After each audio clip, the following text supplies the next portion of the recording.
नमस्कार, स्वागत है आपका हमारे खास कार्यक्रम बतकही में। आज बतकही में बात देवरिया की। देवरिया की क्यों? क्योंकि वो मेरा खुद का अपना गृह जनपद है और आज उस मामले पे बात करना मुझे खुद को जरूरी सा महसूस हुआ। आखिर अब हम सवाल किस पे खड़ा करें?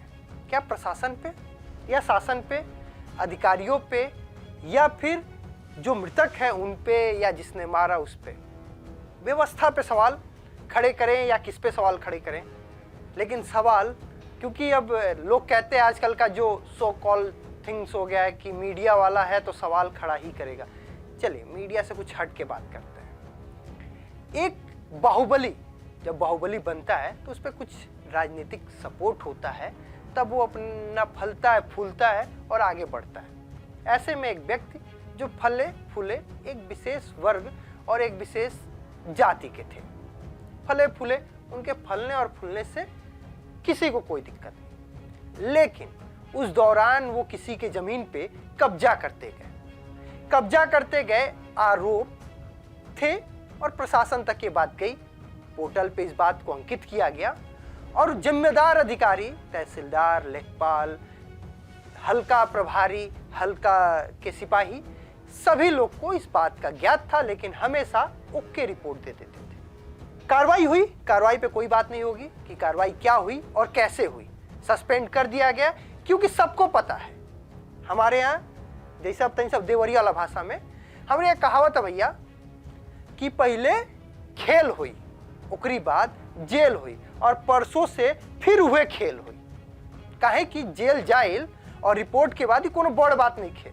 हम संविधानों पे, आईपीसी पे कोनो सवाल नहीं, बात कार्यप्रणाली पे तनी जे आखिर एक व्यक्ति, हम अपन बात करते नहीं, हमारी सैलरी कुछ है, लेकिन मैं अपनी सैलरी का जितना भी प्रतिशत हिस्सा दिन में खर्च करता हूँ, चाहे चाय, पानी, बिस्किट, क्रीम, पाउडर कुछ भी हो, उसका मैं टैक्स देता हूँ। फिर बचा हुआ जो पैसा मेरे खाते में होता है, आरटीआर फाइल जब करता हूँ साल में, उस पे भी टैक्स देता हूँ। रोड टैक्स, गाड़ी खरीदूं तो टैक्स दूंगा और हर टोल पे टैक्स देता रहूंगा। हर बात का टैक्स, मतलब मैं जीवन में अगर 12 महीने कमाता हूं तो 3 महीना मैं अपने सरकार के लिए कमाता हूं और उस चीज से सरकारी लोग का वेतन जाता है। दरोगा जी के वेतन, सिपाही का वेतन, तहसीलदार का वेतन और मेरे प्रधानमंत्री, मुख्यमंत्री, सबका वेतन मेरी टैक्स से तय होता है। और फिर उस वेतन पे जिन अधिकारी को ये जिम्मेदारी होती है कि वो अपने काम को बहुत ही ईमानदारी से करेंगे, कैसे करते हैं? पोर्टल पे कोई भी शिकायत आती है, उसका निस्तारण तुरंत हाथों हाथ। अगर जो भी अधिकारी, सीओ साहब ने अपना रिपोर्ट तलब नहीं किया होता, रिपोर्ट में ओके रिपोर्ट नहीं दिया होता, तो 6 लोग जो मर गए शायद नहीं मरे होते।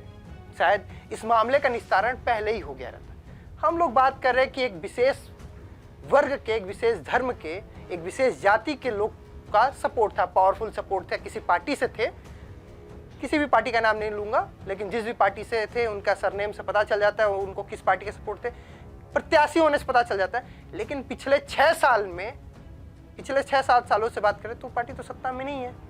फिर आखिर तहसीलदार साहब ने ओके रिपोर्ट कैसे दे दी? सवाल है, जवाब आप खुद सोचिए। आज के कार्यक्रम में इतना ही।